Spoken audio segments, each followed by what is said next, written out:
நாட்டில் உண்மை தொடப்படுத்துவதாக நம்மை வாழ்ந்து ஆட்சி செய்கின்றவர் அவரே. ஆமென்.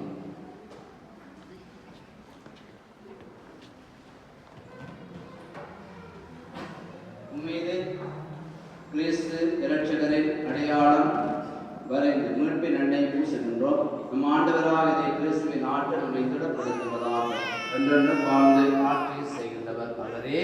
ஆமென்.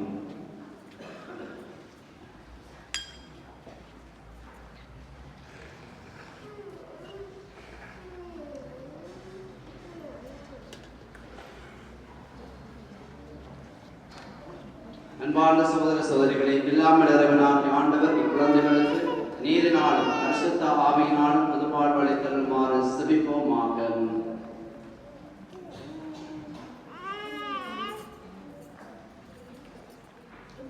இரக்கம் மிகுந்த தந்தையே, மக்களுக்குரிய புதுவாழ்வு திருமணக்கு தொட்டி இருந்தம்மை பொங்கி வழிய செய்தீர். நீரினாலும் பரிசுத்தாவியான திருமணக்கு பெற்றோர் அனைவரும் உன் திருமகன் இயேசு கிறிஸ்துவில் ஒரே மக்களாக ஒன்று சேர்த்திருந்தீர். நாங்கள் உமது சமாதானத்தை பெற்று மகிழும்படி எங்கள் இதயங்கள் உமது அன்பின் ஆவியை பொழிந்து எங்களை மீட்கின்றீர். எல்லா இனத்தவருக்கும் கிறிஸ்துவின் நற்செய்தியை மகிழ்ச்சியுடன் எடுத்துரைக்க ஞானஸ்நானம் பெற்றவர்களை நீர் தேர்ந்தெடுக்கின்றீர். நித்திய வாழ்வு பெறும் மடியார்களை திருச்சபையின் விசுவாசத்தால் புதுப்பிறப்பை தரும் முழுக்கிற்கு அழைத்துள்ளீர்.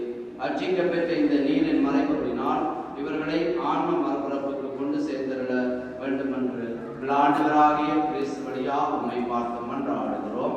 ஆமென். இறைவா, கண்ணுக்கு புலப்படாத வல்லமையால் திருவிழல் சாதன அடையாளங்கள் பயனளிக்க வியத்தகு முறையில் செயலாற்றுகிறீர். படைப்பு பொருளாகிய தண்ணீர் ஞானஸ்நானர்களை குறித்து காட்டுவதற்கு பல வகையில் அதை தயாரித்தீர்.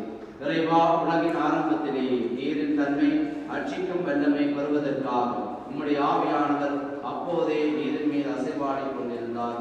இறைவா, தண்ணீரையே புதுப்பிறப்பின் அடையாளமாக வைத்து அந்த ஒரே பொருளின் மறைவான செயலினாலே பாவத்திற்கு முடிவும் புண்ணியத்திற்கு தொடக்கமும் உண்டாக செய்தீர். இறைவா, பார்வோனின் அடிமைத்தனத்திலிருந்து விடுதலை பெற்ற ஆபிரகாமின் மக்களை செங்கடலை கால் நினைக்காமல் கடக்க செய்து ஞானஸ்நானம் பெற்ற மக்களுக்கு முன் அடையாளமாக இருக்க செய்துள்ளீர்.